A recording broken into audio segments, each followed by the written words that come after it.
Wanna talk? So let's talk. Here. Talk. You wanna talk? You gotta talk, you need to talk.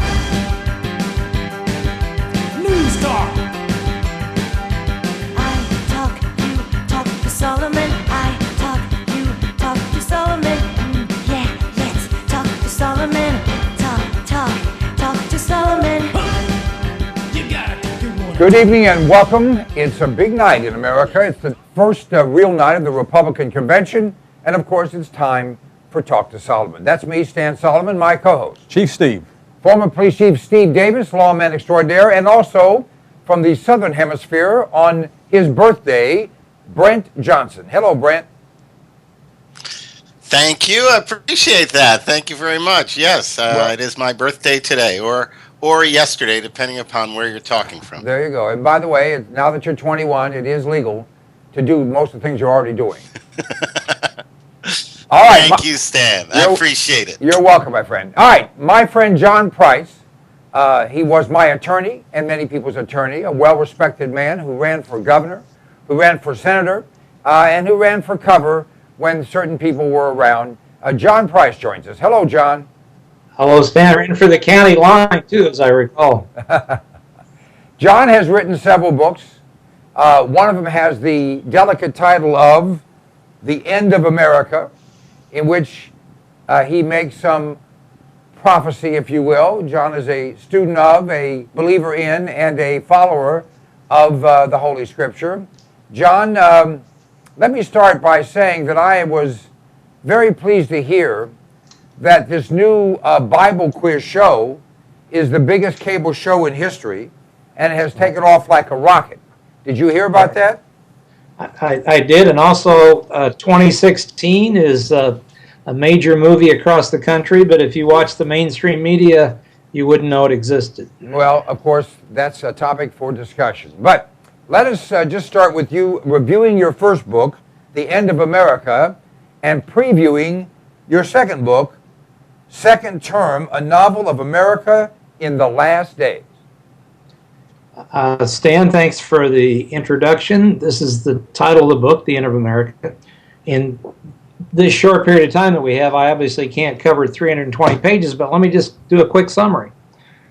The Bible contains 223 verses written by 5 prophets, both Old and New Testament, that tell us about the future of a rich, powerful, influential end times nation, which the Bible refers to as the daughter of Babylon or Babylon the Great. There are 30 clues given to us as to the mystery of the identity of that nation. And if you look at those 30 clues, which you can read about in the book, they clearly point to the United States of America. 2 major prophetic things, one of which is immediate, one of which is a little longer term. The first one is it says that there will be great civil unrest, like lion cubs roaring against each other, ruler against ruler, strangers coming in the church, violence, bloodshed in this country towards the end.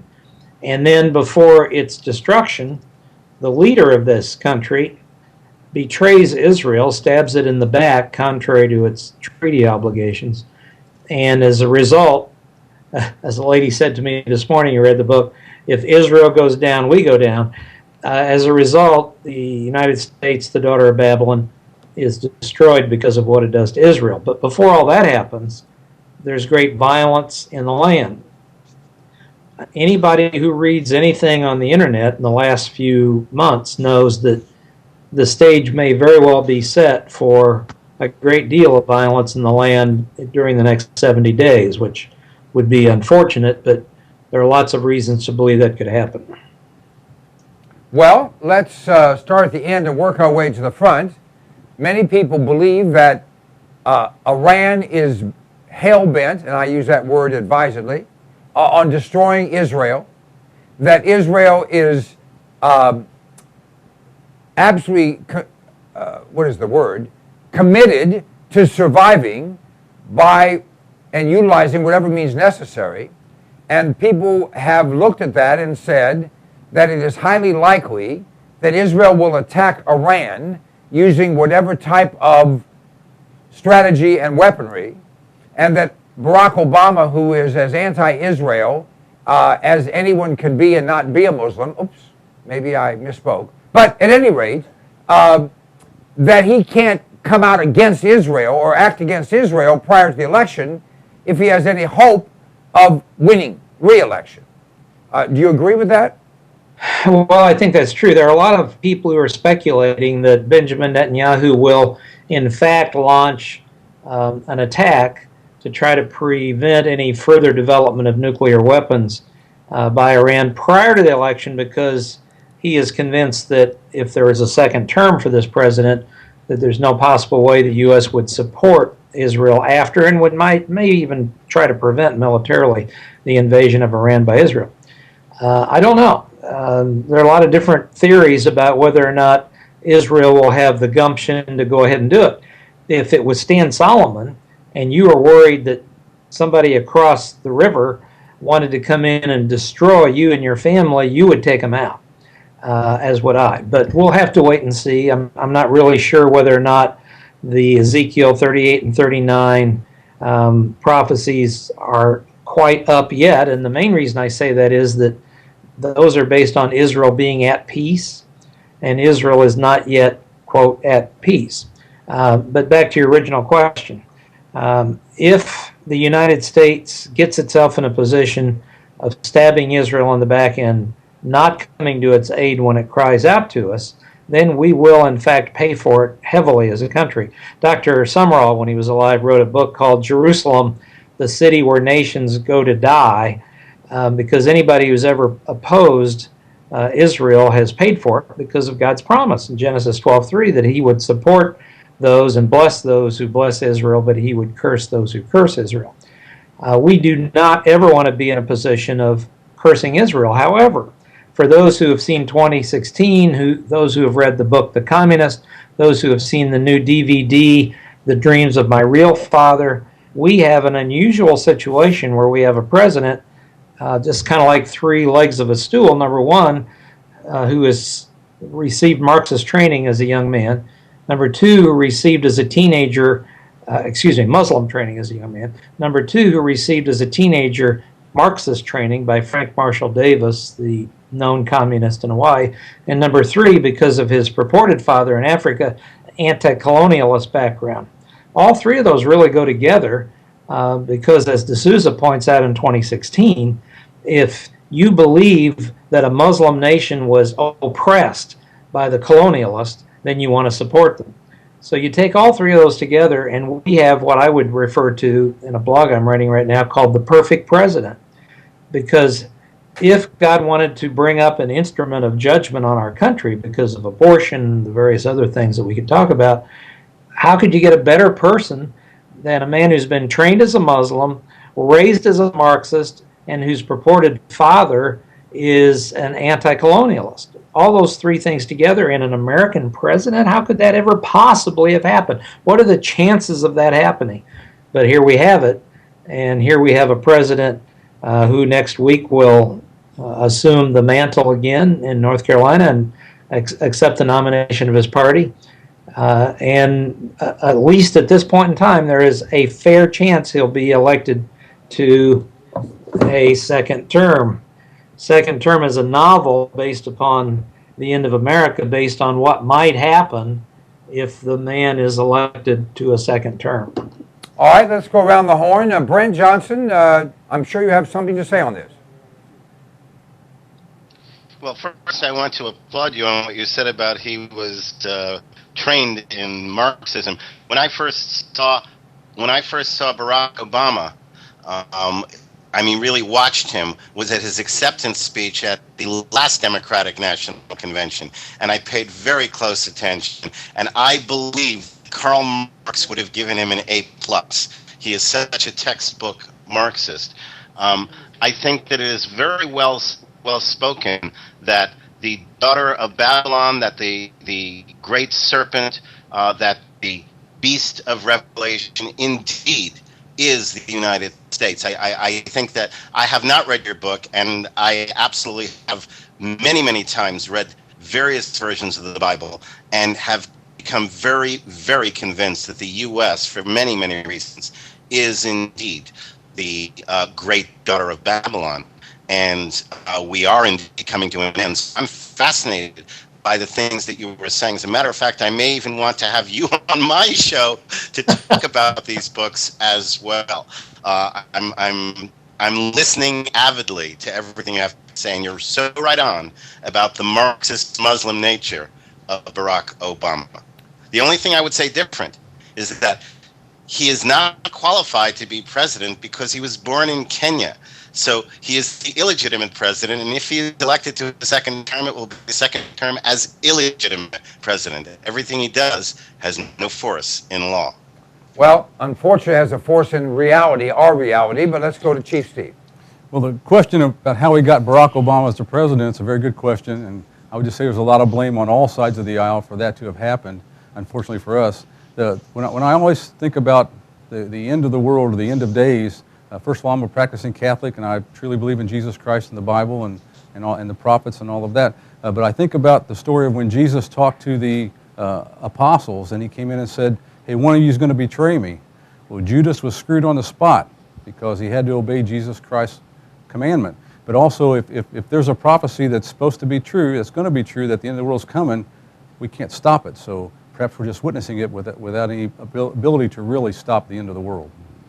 Well, let us hope that is not 100% the case, although none of us really knows. I do think it's interesting to note that the people who, how do we say this? The people who bought into Marxism are an interesting group, and they are manifesting themselves. There's a story that we'll be talking about later, how the federal government cries out that not enough people are coming to the federal government for help. If that's not Marxism, I don't know what is. Right. Well, everything that this president has done officially, through executive orders, through speeches, through the various way that he manifests to us what he's thinking, would indicate that Frank Marshall Davis, number 47544 in the Communist Party USA, did his job when he raised, for about 5 years, Barack Hussein Obama in Hawaii. The DVD, The Dreams of My Real Father, does a terrific job by Joel Gilbert of analyzing how Frank Marshall Davis became involved in Barack Obama's life, and then how he trained him as a Marxist so that when Barack Obama left to go to California to Occidental College, and he says this in his own book, the first thing I did was to look for the Marxist professors. Now, when I went to college, I wanted to look for the fraternities and a lot of other things, but no, I never would have thought of asking for a Marxist professor. But why did he do that? He did it because he was trained already, not only as a Muslim, but also as a Marxist. Now, that's really relevant, Stan, as you know, because the Marxists, as we learned in Cambodia, as we learned in Russia, as we learned in other parts of the world, firmly believe that once you achieve power, you never give up power, ever. Saul Alinsky ratified that in Rules for Radicals. You never give up power, and in addition, if you have to purge those who are opposed to you, then you do it. Now, I know this is kind of scary talk, but I'm not saying anything that's not all over the internet on a regular daily basis. There are a lot of radio talk show hosts such as yourself, there are bloggers and others who are wondering, why is our government buying hundreds of millions of rounds of hollow point bullets? I mean, I keep thinking about that. Why does the Department of Homeland Security need that kind of firepower? I don't fully understand it, except for one explanation, which is kind of scary to think about. So why do we as Americans think we are immune from having a major societal breakdown when we have killed 70 million people in the womb? Because God says, I'm going to demand an accounting for the blood, the innocent blood in the ground. And do we as Americans think we get to violate that rule of killing that many people and we get away with it? I don't think so. So these are parts of the things that some of the things we talk about in these books. Now, books are books. They're opinions, they're thoughts, they're perspective. sometimes based in a on a true basis, sometimes on a fictional basis. But the bottom line is they don't mandate people do anything. That's true. And I've never said to anybody that I'm trying to sell them to do anything. All I've ever said, just like a watchman, I see a storm coming. I believe the storm is described to us in Scripture. I'm warning you about the storm, and I've done my job. I'm not trying to convince you. I am trying to warn you. And the subtitle of the book, The End of America, is the role of Islam in the end times and biblical warnings to flee America. Because 9 times in Scripture, these prophets said 7 times to Christians, twice to Jews, do not stay in this country at the end, flee. And for 99 cents, a person can go on Kindle and download these 300 and some pages and read it and make their own decision as to whether or not they think that these prophecies apply to this country and apply to them. If they decide that they do, they need to act. If they decide they don't, then obviously they don't act.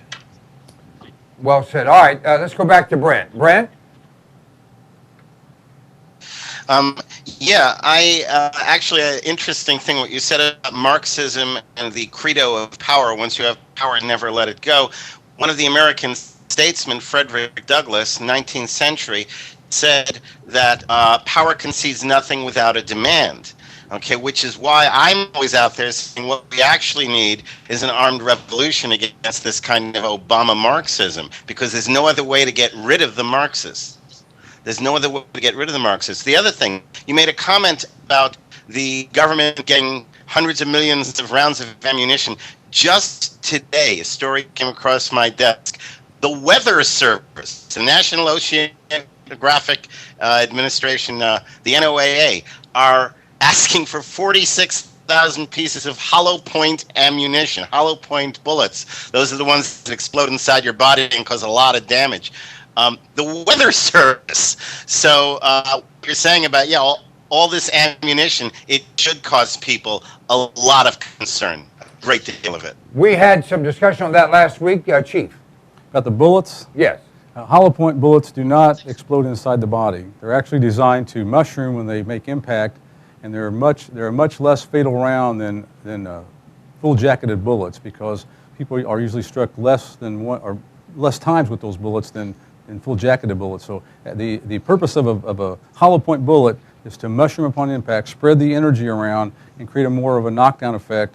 And historically, based on my experience in the police world, police departments that use hollow point bullets have much less fatal shootings than those that don't. And the other thing is, they don't I'm sorry, I thought it's the opposite. I thought it caused more damage because it expanded inside, so it damaged more organs on the inside. That's right. I'm not a policeman. So I don't know. Right. Well, that was a misnomer many people had. The chief has worked with weaponry, worked with buying of ordnance, buying of weapons, and the reality is the hollow point creates an ugly wound, but it's less likely to kill you than a full metal jacket, which can go all the way through everything, and by the way, pass through you and shoot the guy behind you or hit the guy behind you. And the question is, why does the Social Security Administration need 147,000 rounds of hollow point or non-hollow point? Exactly. No well, and here's the answer. Exactly. Or the Weather Service. All right, and here's the answer. A lot of people are very upset when they don't predict rain and it rains, and even more people are upset if their checks are late. So I think this is a defensive move by bureaucrats. It's just a thought. Now the real question is, 100,000 here and 200,000 there, that gets your attention. But 750 million rounds? I don't care if they're BBs. What does Homeland Security need with 750 million rounds? That's enough to shoot every American twice and have room for shoot half of them again. It's just a little weird. Well, it's a lot weird, but I don't hear anybody, not a single person in Congress, who has called for an investigation into this subject. And that kind of makes me wonder, because it's all over the internet. I mean, it's no secret. Millions of Americans are reading these articles, but we don't read anything about any elected leader at least raising the question. A Tennessee state representative raised a simple question of possible martial law last week, and immediately he apologized and withdrew, etc.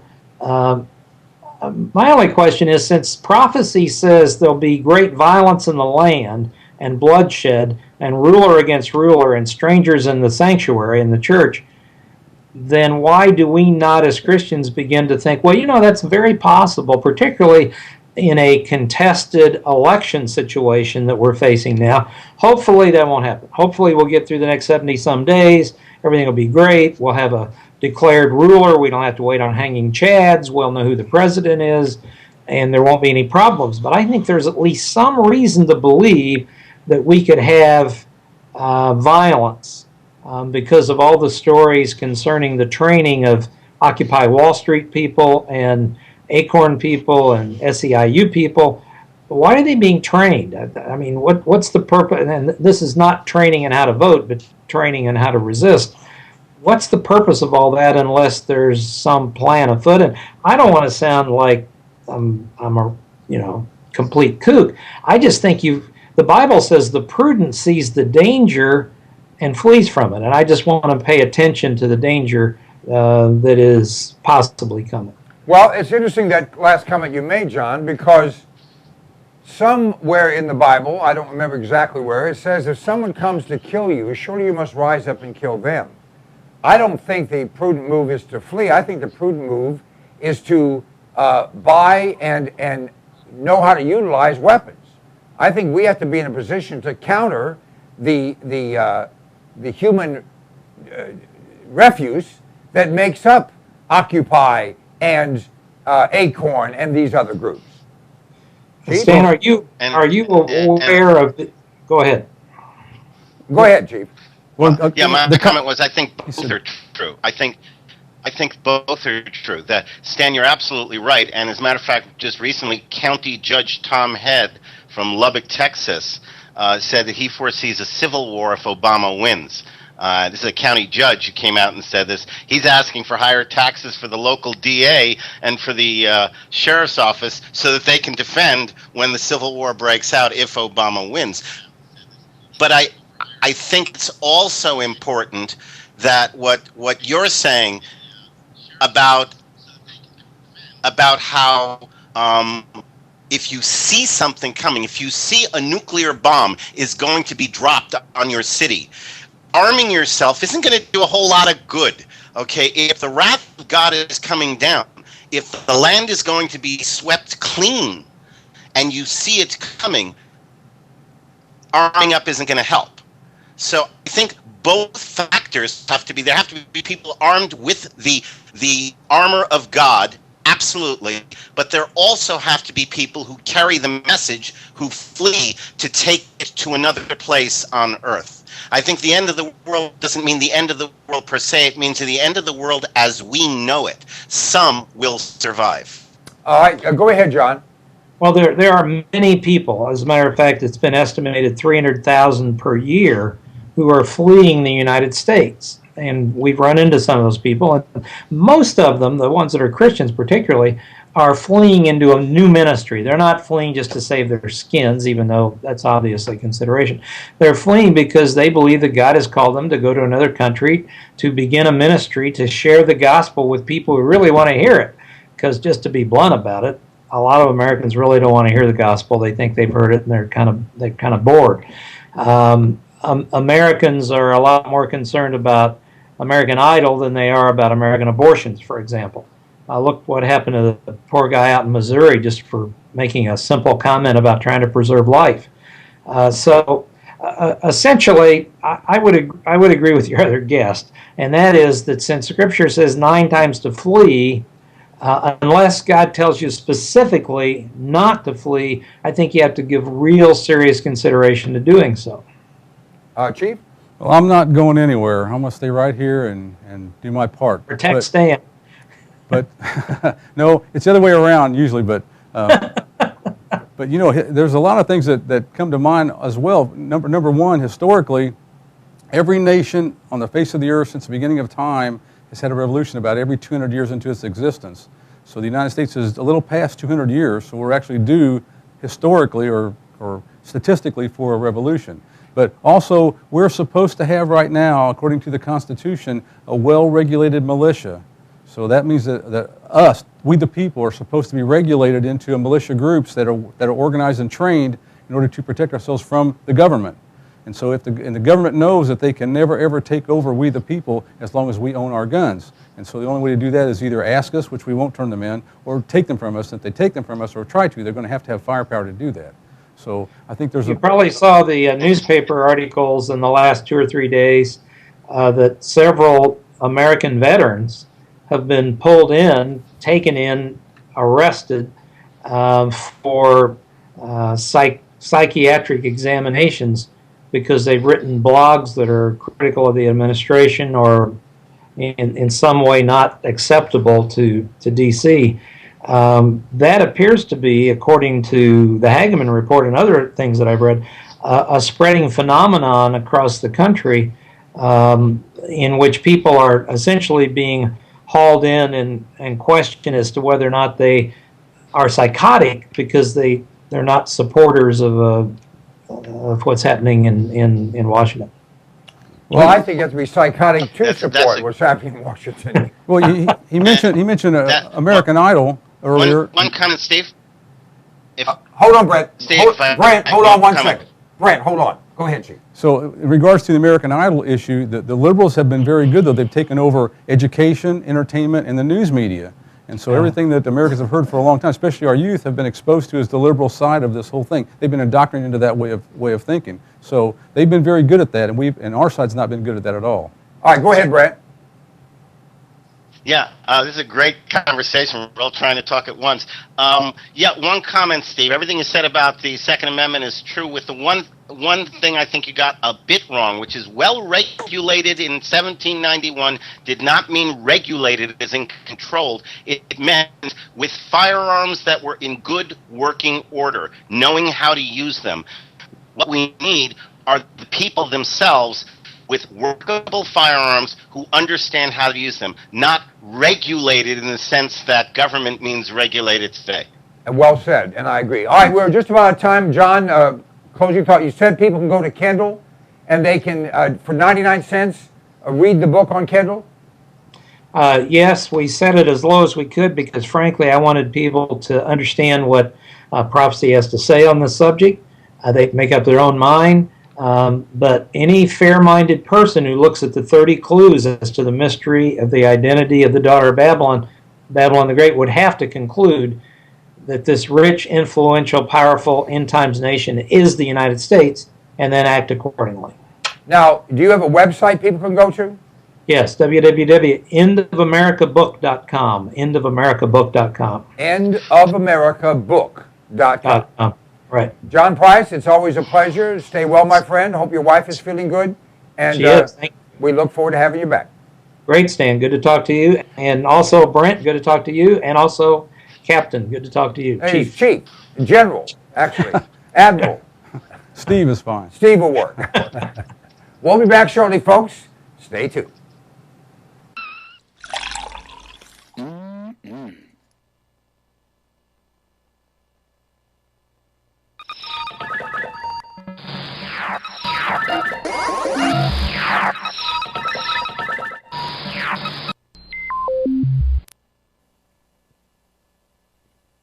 You have a computer, if you're alive today, which means you have a hard drive, which means it's going to break down.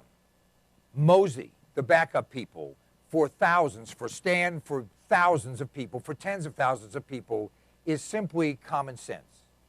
You go to cpnlive.com, click on the icon for Mozy, the backup people, and sign up. It's just a few dollars a month. Let me tell you something. We had a break-in. They stole our whole computer.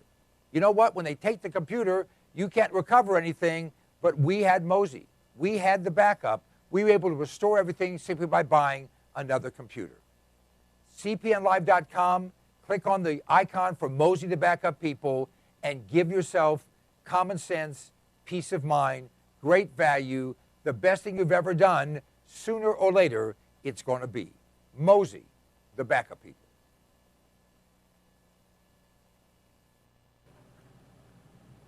I like to eat. You like to eat? We all do. And usually we run to the grocery store, we run the convenience store, or we have something in the fridge.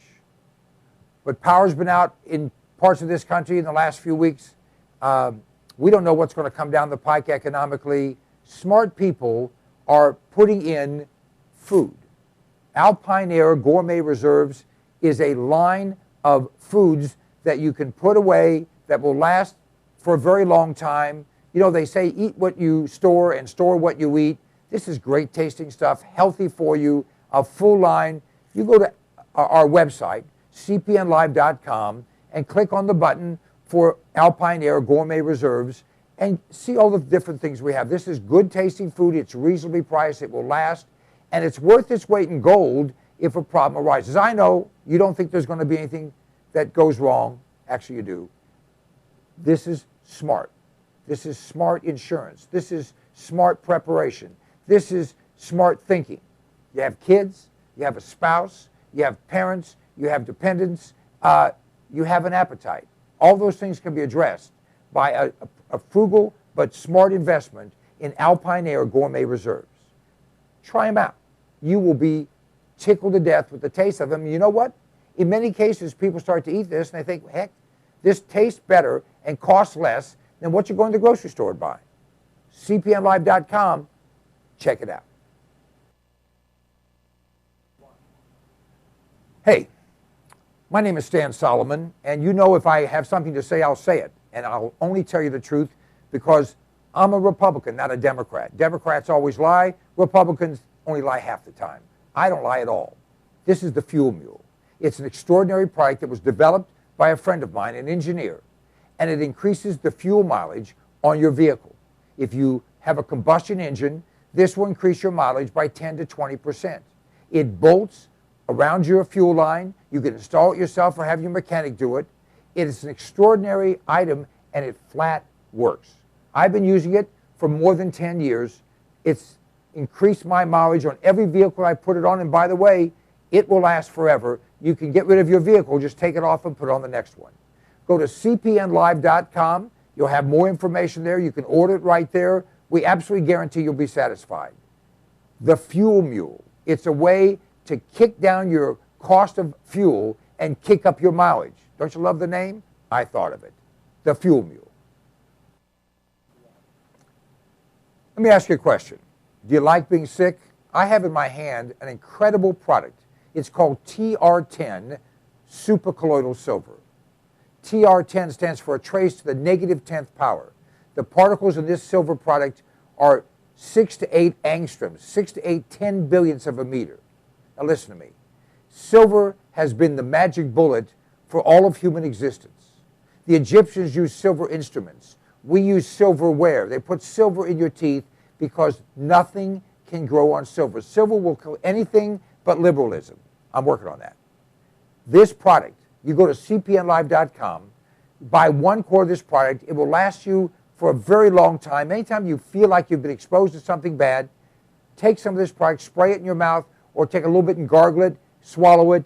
It will kill any pathogen. The average antibiotic kills 10 to 20 different pathogens. This product will kill 700 plus.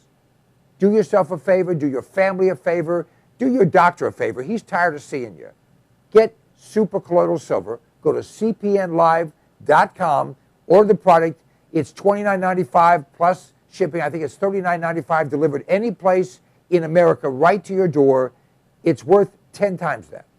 Check it out. If you're not 100% happy, just return it and we'll give you your money back.